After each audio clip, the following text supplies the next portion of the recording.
شروع کرتے ہیں اللہ کے بابرکت نام سے جو انتہائی عالی رتبہ اور بہت جلیل القدر ہے۔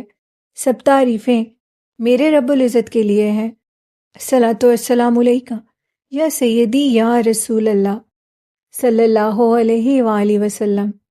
اسکیری اردو ٹیلز کے معزز ناظرین کو السلام علیکم۔ حضور نبی کریم صلی اللہ علیہ وآلہ وسلم پر درود و سلام پڑھا کریں۔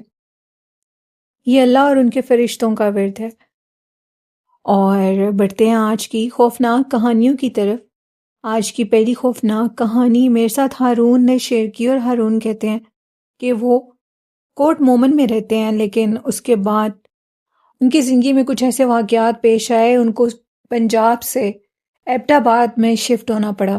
کہتی ہیں کہ ان کی جو شادی تھی وہ لو میرج تھی، اور اس وجہ سے وہ لڑکی ایبٹ آباد میں ہی رہتی ہے، اور اسی کے ساتھ وہ کہتے ہیں کہ مجھے رہنا پڑتا ہے کیونکہ وہ اس ماحول میں ایڈجسٹ نہیں کر پاتی، اور میرے پیرنٹس کی بھی یہی مرضی تھی کہ اگر وہ نہیں رہ سکتی تو میں بھی اس کے ساتھ ادھر رہ سکتا ہوں۔ تو ہم نے ادھر اپنا ایک بزنس سیٹ کیا، اور میں نے ادھر ہی اپنا کوئی رہنے کا ٹھکانہ بھی لیا، اور ہم لوگ ادھر رہنے لگے۔ کہتے ہیں کہ جیسے ہی ہم لوگوں نے ادھر گھر وغیرہ لے لیا، گھر شفٹ کر لیا، اور زندگی معمول پر آ گئی، اور معمولات زندگی بس پھر اسی طرح شروع ہو گئے۔ جیسے میں پنجاب میں رہتا تھا تو پھر میں ادھر بھی ایسے ہی تھا۔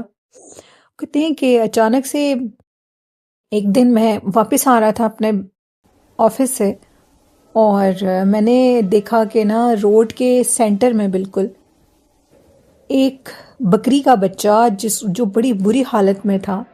شاید وہ اتنی بری حالت میں تھا کہ میں نے ایسے کبھی کسی کو نہ دیکھا ہو، اور اس کو بالکل روڈ کے سینٹر میں پھینکا ہوا تھا۔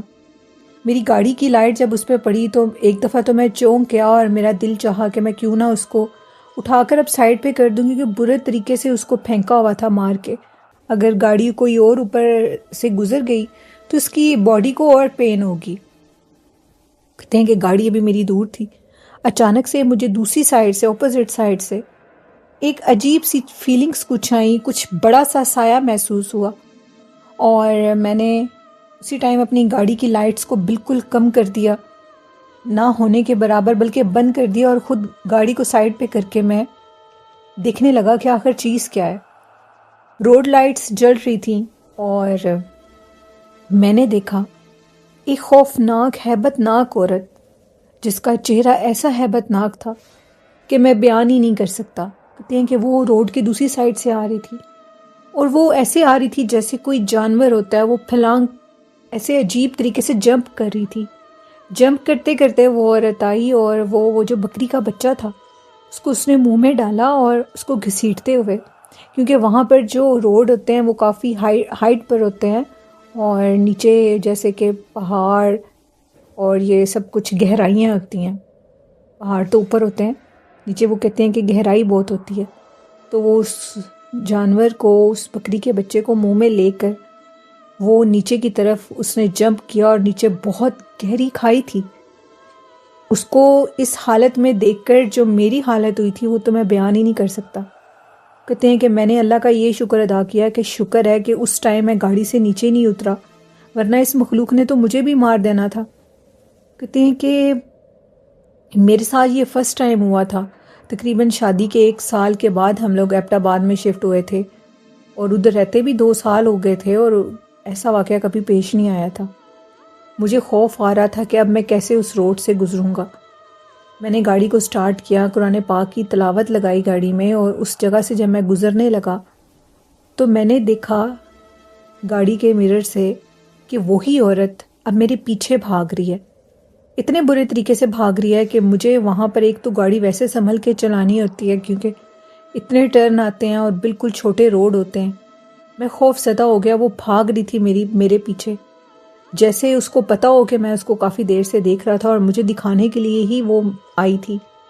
کہتے ہیں کسی طریقے سے میں گھر تو پہنچ گیا، میری حالت بہت خراب تھی، میرا سارا جسم کانپ رہا تھا، میری حالت بہت بری تھی، اور میں اب اپنی بیوی کو یہ بات نہیں بتانا چاہتا تھا۔ میرے جو سسرال والے تھے ان کا گھر بھی ہمارے گھر کے بالکل ساتھ تھا۔ نیکسٹ ڈے سب کو پتہ لگا کہ مجھے فیور ہے اور میں کہیں کام پر بھی نہیں جا سکتا، تو سارے مجھے پوچھنے کے لیے آئے. میری حالت دیکھ کر میرے سسر کا کہنا تھا کہ یقیناً تمہارے ساتھ معاملہ کچھ اور ہے کیونکہ تم ہمیں صحیح نہیں بتا رہے. ان کا پھر بہت زیادہ انسسٹ کرنے پر میں نے ان کو بتائی ساری بات، اور میں نے ان کو یہ سب کچھ بتایا کہ میرے ساتھ ایسے ہوئے. تو ان کا کہنا تھا کہ یہاں پر یہ معاملات بہت سے لوگوں کے ساتھ ہوتے ہیں اور اس معاملے کی وجہ تم نہیں ہو. اکثر لوگ جادو کا عمل کرتے ہیں، اپنے سے بلائیں اتار کر ایسی جگہوں پر پھینکتے ہیں، اور پھر ان جگہوں پر یہ مخلوقات ہیں بہت زیادہ، اور جب ان کو گوشت کی سمیل آتی ہے تو پھر وہ ایسے ہی ان کو لے کر جاتے ہیں. وہ غیر مری مخلوقات ہیں اور ان کو پتہ ہوتا ہے کہ کون ان کو دیکھ رہا ہے کون نہیں. اللہ نے ان کو سماعت دی ہوئی ہے، یہ اللہ کے حکم سے ہی ان کو یہ سب کچھ پتہ لگتا ہے. اور شکر ہے کہ تم بچ گئے ہو.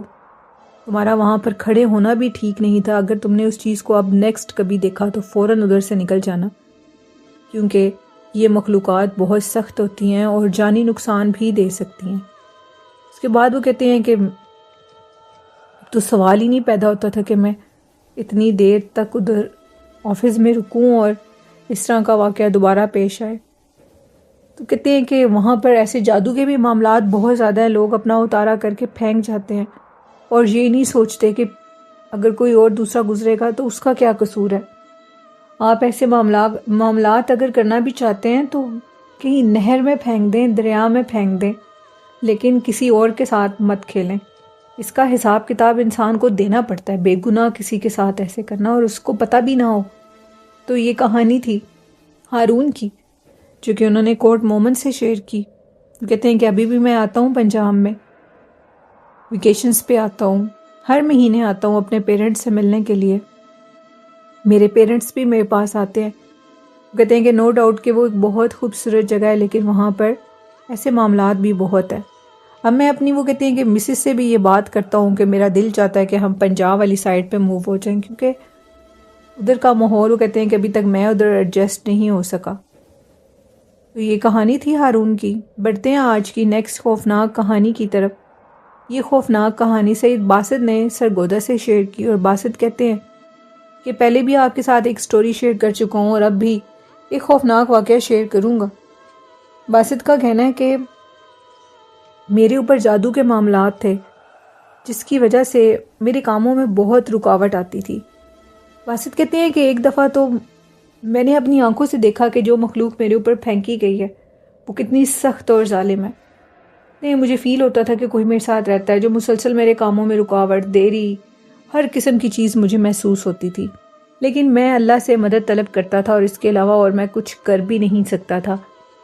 میں بہت سے عاملوں کے پاس بھی گیا، جس کا پتہ لگتا تھا میں اس کے پاس جاتا تھا، لیکن وہ تمام کے تمام لوگ جو بھی تھے ان کا مجھے کچھ بھی فائدہ نہیں ہوا.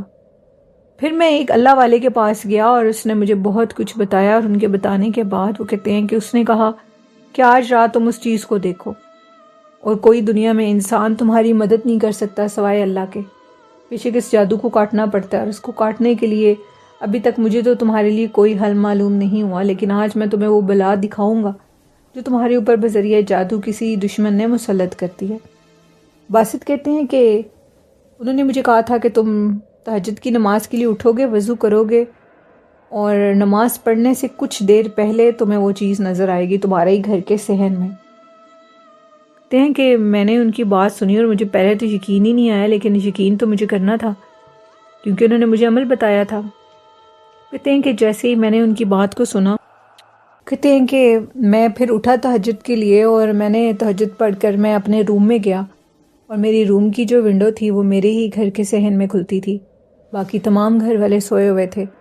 کسی کو معلوم نہیں تھا کہ میں کس کام میں پڑا ہوں اور میں کیا کرنا چاہ رہا ہوں. وہ کہتے ہیں کہ میں نے تھوڑی دیر گزری، ابھی تہجد کا ٹائم ہو ہی رہا تھا، تو وہ کہتے ہیں کہ اچانک سے مجھے محسوس ہوا کہ جیسے میرے کمرے کی ونڈو ہلنے لگی ہے. ہوا نہیں تھی، گرمی کا موسم تھا، ہر چیز بالکل ساکت تھی. یہ کیسے ہو سکتا ہے کہ ہر چیز ہلنے لگے، ایک ونڈو جو کہ باہر ہوا کا نام و نشان بھی نہیں ہے. کہتے ہیں کہ وہ برے طریقے سے ہلنے لگی، اور پھر مجھے یوں لگا کہ جیسے ایک پل کے لیے تو کوئی طوفان ہی آ گیا ہو، اتنا بڑا طوفان جس کو شاید مجھے اٹھ کر دیکھنا پڑے. بھاری قدم، اور باہر یوں لگ رہا تھا کہ جیسے بہت آندھی طوفان اور درختوں کی ہلنے کی آواز، جو کہ ہمارے صحن میں یہ ایک پرانا درخت تھا۔ کہتے ہیں کہ میں اٹھ کر دیکھنے پر مجبور ہو گیا، باہر تو میں نے جانا نہیں تھا۔ میں نے ونڈو سے دیکھنے پر میں جب مجبور ہوا تو میں نے دیکھا ایک بلند قد کا شخص جس کی ہائٹ شاید اسی درخت جتنی تھی جو کہ ہمارے ہی گھر کے صحن میں تھا۔ کہتے ہیں کہ اس کے ناک میں ایک بڑی سی عجیب سی کچھ چیز تھی، جیسے لیڈیز اپنے ناک میں کوئی نتھلی یا کوکا وغیرہ جس کو کہتے ہیں، نوز پن کہتے ہیں جس کو، وہ پہنتی ہیں۔ کہتے ہیں کہ وہ چیز تھی اس کے ناک میں، اور وہ بڑی تھی کافی۔ وہ ایسے فیل ہو رہے تھے جیسے کوئی بہت بڑی چیز ہو، جیسے کسی جانور کے ناک میں ہوتی ہے، ویسی وہ چیز تھی۔ اور اس کا ناک باقاعدہ طور پہ سلا تھا، اس کے کان سلے ہوئے تھے، اس کے سر کے پیچھے ایک بڑی سی چوٹی تھی، اور اس کی آنکھیں سرخ لال تھیں، اور اس کی زبان منہ سے باہر تھی۔ وہ اتنا ہیبت ناک تھا جس کو دیکھ کر میں خوف زدہ ہو گیا۔ مجھے ان اللہ والوں نے ایک عمل بتایا تھا کہ جب وہ تمہارے سامنے آئے تو وہ تم نے کرنا ہے، پھر تمہاری جان اسے چھوٹے گی۔ کہتے ہیں کہ پھر میں نے اس سے وہ عمل پڑھا۔ جیسے ہی میں نے عمل پڑھنا شروع کیا ونڈو میں کھڑے ہو کر، تو میرے دیکھتے دیکھتے اس قرآن پاک کی کلام میں اتنی طاقت تھی کہ وہ چھوٹا ہونے لگا، یہاں تک کہ وہ اتنا چھوٹا ہوا کہ اس کی ہائٹ ایک 2 سے 3 سال کے بچے جتنی ہوگی، اور وہ رونے لگا۔ میں نے فوراً ان اللہ والوں کو کال کی اور ان کو یہ ساری بات بتائی کہ مجھے بتائیں مجھے اس کا کیا کرنا ہے، جس پر انہوں نے کہا کہ اب تم اسے چھوڑ دو، اس کا چھوٹا ہونا اس چیز کی نشانی ہے کہ اس کی طاقت ختم ہو چکی ہے۔ میں نے کہا کہ اگر میں نے اسے چھوڑ دیا تو یہ میرے پر پھر غالب ہو سکتا ہے، یہ مجھے تنگ کر سکتا ہے، یہ میرے کاموں میں پھر رکاوٹ ڈال سکتا ہے۔ تو انہوں نے کہا نہیں، ایسا کچھ نہیں ہوگا۔ انہوں نے اسی ٹائم مجھے ایک اور کلام بتائی، اور وہ کلام پڑھنے سے میری آنکھوں کے سامنے وہ کسی دھوئیں کی طرح غائب ہو گیا، اور انہوں نے کہا کہ اب یہ تمام عمر جب تک زندہ رہے گا ایسے ہی رہے گا، اور اس کی جسم کی ساری طاقت جس بھی عامل نے اسے تم پہ چھوڑا ہے وہ تمام کی تمام ختم ہو چکی ہے، اور اب یہ تمہیں کبھی نقصان نہیں دے گا۔ کہتے ہیں کہ اس کے بعد میں نے اپنے کاموں میں بہتری دیکھی۔ انہوں نے مجھے کچھ پڑھائیاں بتائیں جو کہ نہر کے کنارے پہ جا کے بیٹھ کے کرنی تھی، کسی گھنے درخت کے نیچے۔ تو میں نے بڑی مشکل سے وہ نہر کا کنارہ بھی ڈھونڈا اور وہاں پر درختوں وہ بھی ڈھونڈا۔ میں اپنے کام میں کسی حد تک کامیاب ہو چکا تھا اور مجھے کامیابی بھی آئی۔ کہتے ہیں کہ وہ جو عامل ہیں وہ بھی سرگودا میں ہی رہتے ہیں اور وہ بہت پہنچے ہوئے ہیں۔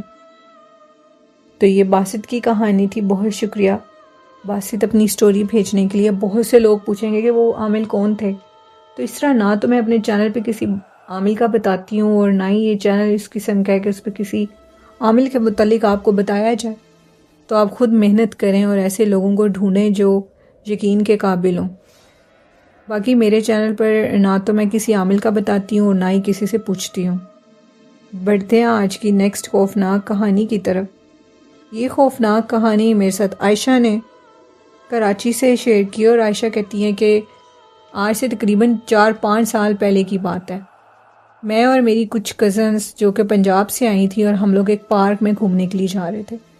وہ پارک ہماری سوسائٹی میں تھا، ٹاؤن میں تھا، اور اس پارک میں اکثر ہم لوگ جایا کرتے تھے، لیکن اتنی لیٹ نہیں جایا کرتے تھے، مطلب ہم لوگ جلدی جایا کرتے تھے۔ تو اس دن ہم تھیں بھی صرف لڑکیاں، اور ہمارے بال بھی کھلے ہوئے تھے، جس پہ میری والدہ کا کہنا تھا کہ اس طرح بال کھول کر تم لوگ نہ جاؤ، رات کے ٹائم اچھا نہیں ہوتا۔ لیکن ہم لوگوں پر پتہ نہیں کیا مستی چڑھی تھی، ہم لوگوں نے بال کھولے ہوئے تھے، خوشبو لگائی ہوئی تھی، اور ہم لوگ اس پارک کی طرف گئے۔ وہ کہتے ہیں کہ اس پارک کے سٹارٹ میں ایک قبر بنی ہوئی ہے، شاید وہ قبر ان کی ہے جن کی یہ سوسائٹی ہے، اور انہوں نے وہ قبر بنائی ہوئی تھی۔ کہتے ہیں کہ جیسے ہی ہم اس قبر کے پاس سے گزرے تو ہمیں کچھ بھاری پن محسوس ہوا۔ پارک بالکل خالی تھا، تقریباً رات 11:30-12 بجے کا ٹائم تھا، اور اس سوسائٹی میں زیادہ رش بھی نہیں ہوتا، بہت سوفسٹیکیٹڈ لوگ رہتے ہیں جو کہ اس طرح راتوں میں باہر نہیں گھوما کرتے۔ کہتے ہیں کہ اس دن وہ پنجاب سے آئی تھیں اور میں ان کو وہ ساری جگہ دکھا رہی تھی، تو ہم لوگ ادھر جو جھولے تھے ان پر جا کے بیٹھ کے، اور جیسے ہی ہم لوگ ادھر جا کر بیٹھے تو اچانک سے ہمارے سامنے ایک عورت نمودار ہوئی، اور وہ بالکل سفید کپڑوں میں تھی۔ وہ عورت ایگزیکٹلی اسی جگہ سے نظر آئی ہمیں جہاں پر وہ قبر تھی. اس کے سر پہ دوپٹہ تھا اور وہ عورت جو اس قبر سے ہمیں نظر آئی وہ چلتی ہوئی ہمارے قریب آ رہی تھی. وہ ایک نیک خاتون لگ رہی تھی، ان کے ہاتھ میں تسبیح بھی تھی. خیر ہم لوگ بیٹھے جھولے لے رہی تھیں اور اچانک وہ ہمارے پاس آئیں اور وہ کچھ پڑھ رہی تھیں، اللہ کا ہی نام لے رہی تھیں. اور ہم انہیں دیکھ کر ہم نے ان سے پوچھا کہ آنٹی آپ کون ہیں، لیکن وہ ہماری کسی بات کا کوئی رپلائی نہیں کر رہی تھی. مسلسل پوچھنے پر تھوڑی دیر کے بعد انہوں نے ایک جواب دیا کہ تم لوگ ادھر سے چلے جاؤ، یہ ٹائم تم لوگوں کا ادھر بیٹھنے کا بالکل نہیں ہے، اور ویسے بھی تم لوگ لڑکیاں اتنی لیٹ گھر سے باہر نہیں نکلا کرتی، تم لوگ واپس چلی جاؤ. یہ بات کہہ کر وہ ہمارے سامنے اسی قبر کے پاس گئیں اور وہ کہتی ہیں کہ عائشہ نے بتایا کہ وہ وہاں پہ جا کر غائب ہو گئیں. وہ اس طرح غائب ہوئیں کہ جیسے وہ کبھی تھی ہی نہیں، اور ہم لوگوں کی چیخیں نکلنی اور ہم لوگ وہاں سے بھاگے. ٹھیک ہے، ہم سب نے ان کو دیکھا، وہ جو بھی اللہ کی مخلوق تھی. پھر ہمیں کچھ عرصے کے بعد پتہ لگا کہ وہ جو قبر تھی وہ تھی بھی کسی عورت کی. وہ ایک بزرگ عورت تھیں جو اس سوسائٹی کا مالک تھا، اس کی والدہ کی وہ قبر تھی، اور انہوں نے اس جگہ پر اس لیے بنائی تھی کہ ان کو وہ جو باغ گارڈن تھا وہ بہت پسند تھا، پارک. اور انہوں نے کہا تھا کہ جب بھی ان کو کچھ ہوگا تو اس جگہ پر ہی ان کو مدفن کیا جائے، کیونکہ وہ اس جگہ کو پسند کرتی تھی. تو یہ کہانی تھی عائشہ کی. عائشہ کہتی ہیں کہ اس طرح کی اور بھی بہت سی دلچسپ سٹوریز ہیں ہمارے ٹاؤن سے ریلیٹڈ جو میں آپ کو سناؤں گی. بڑھتے ہیں آج کی نیکسٹ خوفناک کہانی کی طرف. یہ خوفناک کہانی فرقان نے بھیجی، اور فرقان کہتے ہیں کہ بہت سے خوفناک واقعات ہیں جو انسان کی زندگی میں پیش آتے ہیں، لیکن شاید وہ اس نے کبھی بیان نہ کیے ہوں. اس طرح کا ایک واقعہ آپ کو بتانا چاہوں گا. کیونکہ میں لیٹ نائٹ چھت پہ سو رہا تھا، گرمیوں کا موسم تھا اور ٹھنڈی ہوا چل رہی تھی. چھت پہ سونا مجھے بہت پسند ہے. وہ کہتے ہیں میں اور میرے ابو اکثر چھت پہ سویا کرتے ہیں. اے سی میں سونے کو دل جب نہیں چاہتا تو ہم دونوں باپ بیٹا چھت پہ چارپائی بچھاتے ہیں دونوں اور ادھر سویا کرتے ہیں. کہ ابو نے کہا کہ اوپر تم جاؤ اور بسترے وغیرہ بہن سے کہو کہ لگوا لو اور میں تھوڑی دیر میں سونے کے لیے آتا ہوں. میری اپنے ابو کے ساتھ بہت اچھی دوستی ہے، اور میری بہن نے اوپر بستر لگائے، میں نے چارپائیاں بچھا کر اس کو دیں. کھانا میں نے کھا لیا تھا اور اس کے بعد میں چھت پہ لیٹ گیا. اب میں اپنے ابو کا ویٹ کر رہا تھا کہ کب ابو آئیں گے اور میں ان کے ساتھ باتیں کروں گا. اسی طرح میں اپنا موبائل بھی یوز کرنے لگا، اور موبائل کو دیکھتے دیکھتے اچانک سے وہ کہتے ہیں کہ میری نظر آسمان کی طرف گئی. وہ کہتے ہیں کہ میں نے ایک عجیب و غریب منظر دیکھا جو کہ نہ تو میرا وہم تھا، میں اس چیز کو کبھی ساری زندگی فراموش نہیں کر سکتا. ان کا کہنا تھا کہ میں نے ایک عجیب چیز دیکھی، ایک عجیب اڑن کٹولا دیکھا. کہتے ہیں کہ ایک چیز تھی، ایک عجیب سے کچھ جانور تھے، اور وہ گھوڑے سے ملتے جلتے تھے اور گائے سے بھی ملتے جلتے تھے، لیکن ان کی ہائٹ گھوڑے اور گائے دونوں سے بڑی تھی. وہ بالکل وائٹ کلر کے تھے. ایک ریڈ کلر کی بگی تھی جس کے آگے وہ دونوں گھوڑے تھے، اور اس کو چلانے والا ایک عجیب و غریب شخص تھا. ایک عجیب لڑکا تھا جس کے بال اتنے لمبے تھے، اس کی بڑی بڑی مونچھیں تھیں اور اس کی آنکھیں بہت عجیب تھیں. کہتے ہیں کہ میں اس کو دیکھ رہا ہوں، اب میرے جو ہاتھ پاؤں ہیں بالکل کہتے ہیں کہ کام کرنا چھوڑ کے، اور میرے ہاتھ سے موبائل نیچے گرا اور وہ چیز میرے اتنے سامنے اور قریب آئی میرے گھر کی چھت پہ کہ میں نے اس کو واضح طور پہ دیکھا، اور مجھے دیکھ کر وہ ہنسا اور بڑی تیزی سے میرے سر کے اوپر سے اس چیز کو لے کر گزر گیا. اور اس کے بعد وہ کہتے ہیں کہ میں بے ہوش ہو گیا. مجھے کچھ ہوش نہیں تھی. تقریباً مجھے ہوش آنے میں 1 ہفتہ لگا. جس ٹائم مجھے ہوش آتی تھی میرا جسم کانپنے لگتا تھا اور میں بول نہیں پاتا تھا. میری پوری باڈی میں شیورنگ ہوتی تھی اور مجھے عجیب فیل ہوتا تھا. کہتے ہیں کہ پھر میں بھی ہوش ہو جاتا تھا. اسی طرح 1 ہفتے کے بعد مجھے کہیں جا کر کچھ ہوش آئی. جب مجھے ہوش آئی ویسے مجھے وہ کہتے ہیں کہ ڈرپس لگی تھی، کیونکہ میں کچھ کھا پی بھی نہیں رہا تھا کیونکہ مجھے ہوش نہیں تھی. میں اٹھا اور میں نے جب دیکھا کہ مجھے ڈرپس لگی ہیں تو مجھے کافی حیرانگی ہوئی کہ یہ سب کچھ کیسے ہے، میں کس دنیا میں ہوں. بس مجھے محسوس ہوتا تھا کہ میں 24 گھنٹے سو رہا ہوں. وہ کہتے ہیں کہ اس کے بعد میں پراپر جب ٹھیک ہوا، لیکن تھا میں بیڈ پر ہی کیونکہ مجھ سے چلا نہیں جاتا تھا، میری باڈی میں اتنی ویکنس تھی. میں نے اپنے سارے گھر والوں کو یہ بات بتائی ایک مولوی صاحب بھی آئے تھے جو کہ آلریڈی روز مجھے دم بھی کرتے تھے، میرا ڈاکٹر بھی علاج کر رہے تھے، اور ان کا کہنا تھا کہ بچہ ڈرا ہوا ہے۔ ٹھیک تو میں نے ڈاکٹر کے علاج سے بھی ہونا تھا اور ان کے روحانی دم سے بھی ہونا تھا۔ قرآن پاک کی کلام میں بہت برکت ہوتی ہے۔ اس کے بعد وہ کہتے ہیں کہ ان کو میں نے یہ سارا واقعہ بتایا، اور جب میں یہ واقعہ بتا رہا تھا تو اس ٹائم بھی مجھے بہت خوف آ رہا تھا۔ وہ ایک عجیب و غریب منظر تھا جس کو کبھی بھی میں بھول نہیں سکتا، اس کو بھولنے کا سوال ہی نہیں پیدا ہوتا۔ اور وہ کہتے ہیں کہ انہوں نے کہا کہ جو چیز تم نے دیکھی وہ جنات کا اڑن کٹولا تھا، شاید وہ ایک مخصوص رات ہوتی ہے جس میں اکثر جنات واضح ہو جاتے ہیں، اور ایسا وہ جان کر کرتے ہیں۔ لیکن اب تمہیں ایک پرہیز کرنی ہوگی، تمہیں کبھی بھی چھت پہ نہیں سونا ہوگا، مغرب سے پہلے تمہیں نیچے آنا ہوگا چھت پر۔ اگر تم جاؤ گے تو تم اپنے گھر واپس آ جاؤ گے، اگر تم مغرب کے بعد اوپر گئے تو تمہیں نقصان ہو سکتا ہے۔ خیر میں نے ان کی اس نصیحت کو پلے باندھ لیا، اور اپنے میرے گھر والوں نے بھی۔ کافی عرصہ گزرنے کے بعد فرقان کہتے ہیں کہ ایک دن میں بھول گیا اور میں مغرب کے ٹائم چھت پہ چلا گیا۔ جیسے ہی وہ کہتے ہیں کہ میں چھت پہ گیا تو میں نے دیکھا بالکل میرے سر کے قریب، میرے سر کے اوپر سے ایک آگ کا بہت بڑا شعلہ گزرا، اور وہ شعلہ میرے سامنے، آگ کا جو شعلہ تھا وہ میرے سر سے گزرتا ہوا سامنے جو مین دروازہ تھا جہاں سے ہم نیچے اوپر آتے ہیں وہاں پر جا کر وہ آگ کی طرح بھسم ہو گیا اور غائب ہو گیا۔ پھر میں کبھی، وہ کہتے ہیں، باسط کہتے ہیں کہ آج تک تقریباً 3 سال گزر گئے، میں کبھی چھت پہ نہیں گیا۔ باسط کہتے ہیں کہ کبھی بھی مغرب کے بعد اوپر چھت پہ مت سوئیں۔ یہ جو لوگ مجبوری میں سوتے ہیں، جن کے گھر میں کچھ ایسا نہیں ہے، گرمیوں کے موسم میں ان کو سونا پڑتا ہے صحن میں بھی، چھت پر بھی، تو وہ لوگ بھی اپنے اوپر حصار کر کے سوئیں، اپنے بچوں کے اوپر بھی، اپنے اوپر بھی، کیونکہ ایسی چیزیں انسان کے پیچھے اگر پڑ جائیں تو جان نہیں چھوڑتی۔ باسط کہتے ہیں ویسے تو میں بالکل الحمدللہ ٹھیک ہوں، لیکن اس واقعے کو کبھی بھول نہیں سکتا۔ وہ کیا تھا، وہ کیا نہیں تھا، مجھے کچھ سمجھ نہیں آتی آج تک۔ تو بہت شکریہ سوری فرقان اپنی سٹوری بھیجنے کے لیے۔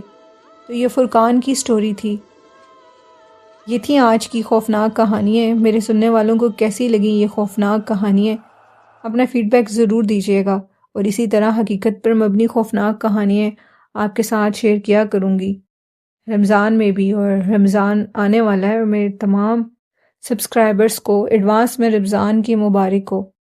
اسی کے ساتھ اپنی ہوسٹ نیلم کو اجازت دیجیے، والدین کا خیال رکھیے گا، اور مجھے اور میرے والدین کو بھی اپنی دعاؤں میں یاد رکھیے گا۔ اللہ پاک آپ سب کا حامی و ناصر ہو۔ اللہ حافظ۔